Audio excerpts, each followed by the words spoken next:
In Andrew Robertson's mind, the 27th of May looked very different. This day, he envisaged, was going to be a celebration of a remarkable year, a chance to party after his dreams had come true. It was going to be a time to spend with his family, as the new owner of a Champions League winner's medal. On the 27th of May, though, Liverpool's left-back found himself shuffling around the aisles of his local DIY store, in the company of his father, Brian, shopping for a barbecue. There was no talking, no appetite for celebration, just a hollow sense of what might have been. Liverpool's shattered squad arrived back at their Melwood base at 6 AM that morning. Before going their separate ways, Jurgen Klopp gathered the players in the first team changing room and told them to use the experience to become better. He didn't want anybody dwelling on the upset. That, though, was easier said than done. Robertson, who had shoved his runners-up medal in his washbag straight after the game, was distraught. When he got back home, all he could think about were the key moments in the 3-1 defeat to Real Madrid. I had over 20 people at the final and they were all flying in at different times. When they got back they were all trying to catch some sleep, says Robertson. But I couldn't. I sat up and spent some time with my little one, Rocco, because he can't speak, which I was quite happy about. I have since watched the game back on my own. It was tough. I watched the first half an hour and I kept thinking, we've got them here, but, obviously, things started going wrong after that. I honestly think the second goal took the wind out of our sails. You put so much into the whole day, so much adrenaline. Then you have a massive come down afterwards. That hit me. I had to get through it. So I went out with my dad and bought a barbecue because everyone was coming round. There I am, the day after the Champions League final, in Homebase in Formby buying a barbecue. It just got me out the house, to be honest. Dad is quite good in those kind of situations. He'll talk about everything bar football. When we got back, we built and then did the cooking. By about 3 o'clock, when everyone had arrived, I was just happy to have my family round me.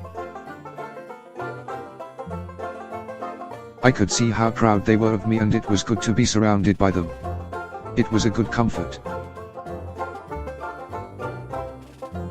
It took time but, eventually, the frustration began to ease. We are talking at Liverpool's team hotel and Robertson explains how a summer spent on the golf course in Portugal allowed him to take stock and appreciate everything that had happened over the past 12 months.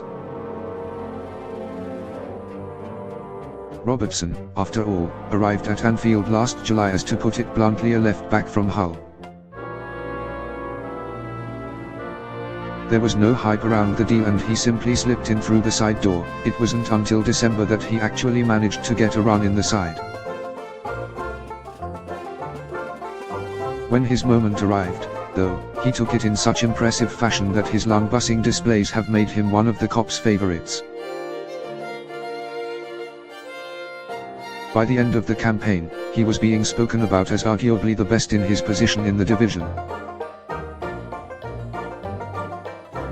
The transformation was remarkable. The first couple of months I wasn't really anywhere to be seen, the Scotland international agrees. There was no big deal about it and that was probably what I wanted at the time. Now I feel more established in the squad.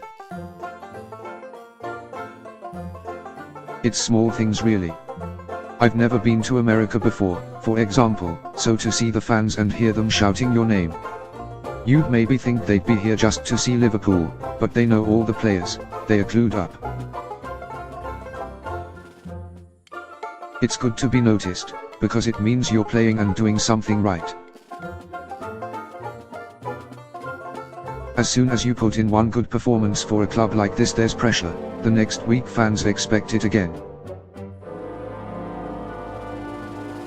Last season, nobody put pressure on me really. I think for some fans, anything I did was a bonus. This season there is more expectation, but I have to use that to my advantage.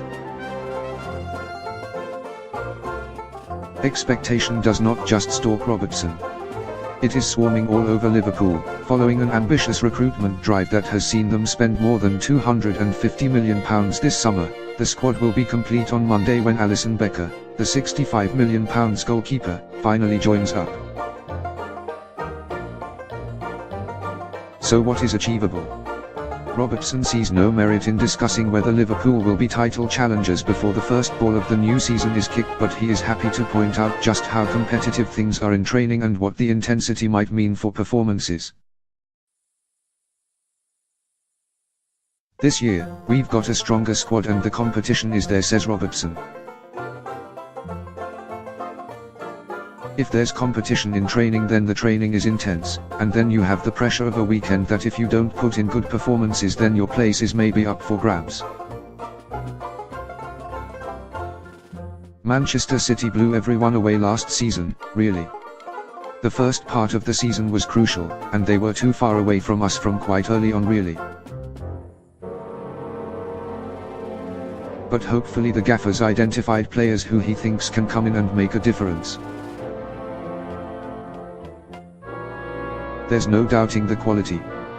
They might be good players, but will they handle the scrutiny and expectation?